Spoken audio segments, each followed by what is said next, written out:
So in both of your presentations, there was a particular type of word used. Natasha, in yours it was fugue, which had to do, which you said, to flee and to chase. So there was this kind of dual condition. And John, yours was hostage, which, as you clarified after, means, or it comes from to host and be hosted. But I think in both of these words, there's a question of entrapment to play. And then in certain places, there's also this question of, maybe this has to do with the guest, the question of infiltration. So I was wondering if you could maybe reflect through your practices or through the artwork, how in entering into these, the spaces of scientific discourse, for example, in your case, John, or Natasha, when in your attempt to make this old court speak, how you've been able to navigate within these spaces while still, maintaining independence.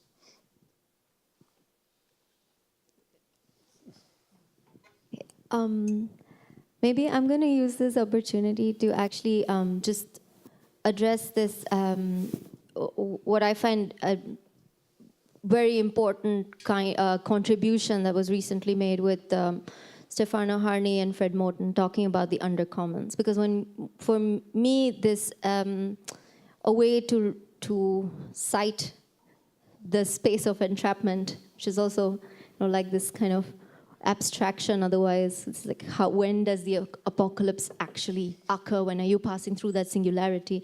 I feel like the Undercommons, in a sense, asserts for me this position between the chase and the fleeing, where they talk about this feeling dispossessed feelings in common, and I feel like that's precisely where I find this locatedness at this point in time, because it's through the dispossessed feeling in common that there is this assertion of this world and other worlds which are still here. They're all still here. And I find that something just very relevant to keep thinking about, also in relation to how you introduced the session today.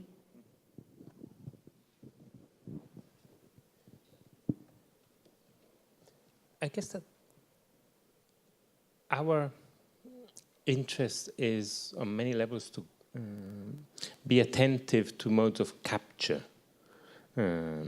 How do you capture a moment? How do you organize artistic and architectural and spatial practices in order to be attentive to something without ever being captive to our way of capturing? So never to think that our particular ways through which we approach either scientific or political, architectural or governmental discourses and practices and forms should also alert us not to make them captive, hostage to our approach. I think if I can imagine the conditions through which, rather than having a landscape that is overarching and articulating a number of practices through which we can look, a number of points, a constellation, each one of which capturing and allowing and acknowledging the possibility of digression that is attached to them. So I think this is where my interest in the host and the hostage comes from. How do you become engaged with being a guest everywhere? It's not only that you are the guest, you have to make your host aware that you are the guest and you're not encumbering on them and you're not imposing yourself onto them. So the question, I guess, it's very similar to what Natasha has just said, the possibility of making sense of the other, sort of a mutual understanding, not because you find a common ground that captures and makes everybody captive to it, like a universal, but where meaning is produced through the difference, through the constant difficulty of making difference together. That's where I think we would like our practice to be. I'm not so sure if we managed that. Okay. I'll now kind of look to the audience. Does anyone have any questions? See one back there. Hi, I wanted to ask one question to each of you. First, John, you said that we need to transform the Earth into a museum to save it. But from my perspective, museums are institutions that freeze time, and the objects inside are isolated from the contemporary world. It's like a fridge or a freezer that, like a preservation camera. So how could we avoid the Earth and the society to stop evolving at a certain point if we decide to transform it into a museum? Thank you. If only we'll be able to transform it, like you are saying, it will mean that it becomes external to us. But the point is that we are in the Earth. So we are in the museum. It's not that the museum will be ever external to us, and that's in that sense excluding us. So in that sense, the conditions of considering the Museum of Oil as a way through which we could, I take it, it's a difficult thing to accept for practices like artistic practices to think of a museum, because we are geared to the anti-institutional. Outside the institution tends to be the conditions through which we like to be. But the proposal here is actually to think that the way through which there can be transformation is through an institution. You know, to echo the words of the American Revolution, no taxation without representation, no transformation without institution. There is no possibility of thinking that the representation part of our engagement with an attempt to keep oil in the ground can be by thinking that oil is out there. You know, it's not an object separate from us, it's us. So this is where I think the idea of the Museum of Oil comes more close to what it means to preserve and to conserve. It's not about the past, it's about the future. You're looking at how these objects, these artifacts, these beautiful conditions can maintain their presence in the future. It's not about allowing them to vanish. And my second question for Natasha, it was, well, you talked a lot about justice as female, and through history specifically not. Men have sexualized, objectified, and dehumanized women, but female was always justice, but there was no justice for women. So why men, I don't know if you can answer this question, or what's your opinion on why men decided to provide women the power of justice and giving them that kind of privilege, that it was only in the representation but not in the real life? Thanks. Really? Okay. Firstly, as I said, clearly this video is made by two artists who collaborate with many others. So it's really the project in this episode is being done with us. Having said this, I mean, we actually together with a lot of the artists coming for their research trips to Mechelen, we sat with an art historian called Samuel Marel, who was running us through some of these allegorical figurations. And it was through that exercise of studying closely these images of justice, that justice as in the allegorical goddess form, who, you know, which you see across civilizational circumstances. I'm not in the position to answer why, and I don't think, I mean, when you say why men, you know, I find when you look at the kind of heteronormative power power indexes and its operation, it's while you can say, I don't think it makes sense to say, why did men do this? I think it's important to consider what those power relations were at play that created this figure and this image, and how this image is an enactment that then also takes place within the way that judgments are formed within early court rituals, like the Great Council itself. And you have a lot of I think what's more interesting is how a lot of these paintings and sculptures were made within the legal architecture, within the courts, to influence the minds of those making the judgment. So this is an entire part of art history where even in one of our venues we have the kind of the judgment, the final judgment, and you have the heaven and hell literally staged for you above the head of the judge, and with the entire council looking at this painting so that their minds are infiltrated by this image, and that it's a matter of power, not only gender. Any other questions in the audience? Susan?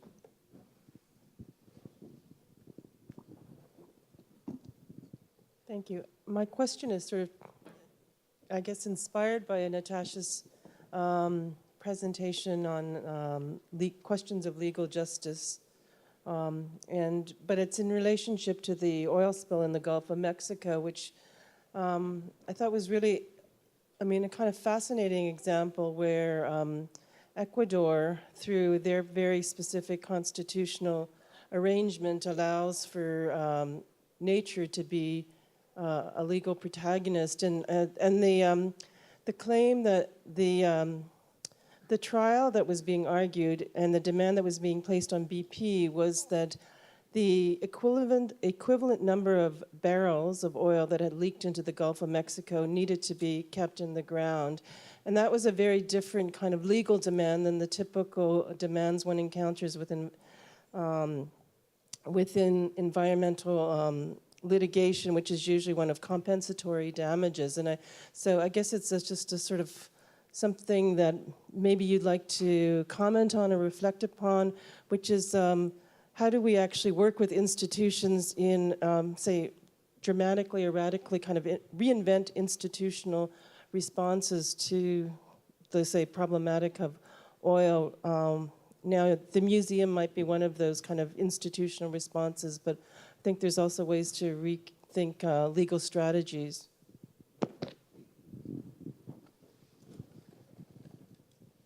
In the case of BP, it's really straightforward because we know that Deepwater Horizon was operated by BP. In other cases, it's so much more difficult to make the connection between, let's say, an oil spill and who did the oil spill. In the case of, since we're in the Netherlands, in the case of Shell Oil, the connections are so intricate that it's almost impossible by one individual to understand that an oil spill, let's say in Bodo, in Nigeria, is the result of negligence by Shell Oil. You need institutional capacity to correlate the destruction of the mangrove or the depletion of well-being of an entire city to a particular oil spill amidst hundreds of other oil spills produced by the negligence of a company that is a sub-company of a national Nigeria company, which is only holding a particular license from a company that is registered elsewhere, that is controlled by another company that is also registered elsewhere, that somehow can be traced back to Shell Oil. And on top of that, you have to be able to prove that they were negligent. And then if you ask them to keep oil in the ground, maybe you're lucky. So there's the hypothesis of thinking that what we need to do is to detect clearly the conditions of operation is I think, where institutional innovation and invention can come up. That is, to cut across the national bondages or corporation bondages, in order to understand that someone's life or livelihood of a family in Bodo, Nigeria, is influenced by our incapacity of keeping Shell in check. So one of the things that we were doing, for instance, in the Museum of Oil, is to use some of our capacity in spatial analysis to provide information to our legal team friends at Greenpeace that will then go on the ground in Nigeria, in the forest, to talk to specific people that had been damaged and ask them for their evidence and whether they would like to sue Shell. You know that the United Kingdom has this peculiar law that you can sue in a British court a company even for damages that have occurred outside British courts' jurisdictions. So you could sue. What happens is that the Bodo population, 15,000 people, all sued Shell in London. Individually, there's no collective action in Britain. So individually, 15,000 people collectively sued Shell. And that creates what I call an institution. That is a new form of territorial engagement that needs to clearly be acknowledged. It's not yet stable in its form. It's not surviving the case. But I guess in a similar case as in the territories of Darwin, that is an institution. It's a polity in the making. The question is, how do we recognize them and how do we sustain them and make them probably stronger than our rather bonded and static national territories of Mechelen's genesis.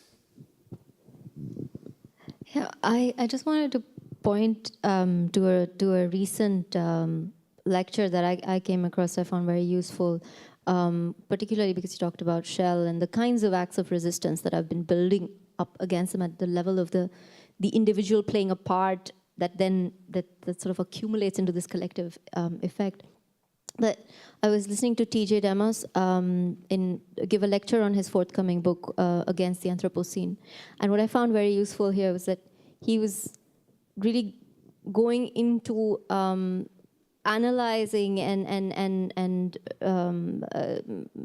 forming a critique based on the kind of resistant methodology. So right from the kayaktivists to the Shell No campaigns, and how to bring these modes of activism within a broader discussion around kind of culture and artistic in our kind of in the artistic scene as well. That was something that I'm particularly interested to think further about. And I was also this is a different example, but even when you look at the Monsanto tribunal recently and the kind of the ways of transmitting some of the discussions that go from the court to those who have been forming a movement against this particular corporation. I'm just thinking, what are the ways perhaps to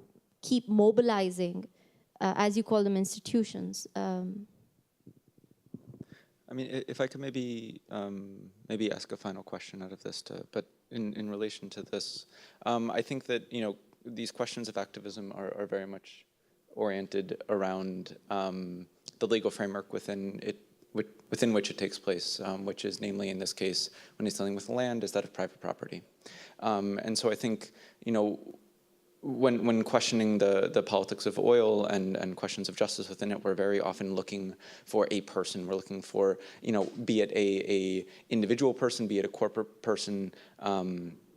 So when it has to do with seeking accountability and retribution, I certainly, something certainly needs to give that back. But I would also maybe like to end this on a gesture of looking yeah, looking at the sovereignty of others' rights within the space, for example, of Shell in Nigeria, and might there be an opportunity to act upon the materials itself of extraction and not necessarily the legal or let's say the institutional processes around it. But that's I think that's maybe better for drinks. I don't know. Yeah. Yeah, I guess that we are all asked to quietly start moving on, and you know, there's people in Nigeria have the possibility of being the richest people in the world. They use less oil than the poorest country in the world. They have more oil than anyone else. How does it happen? And with that question, thank you very much.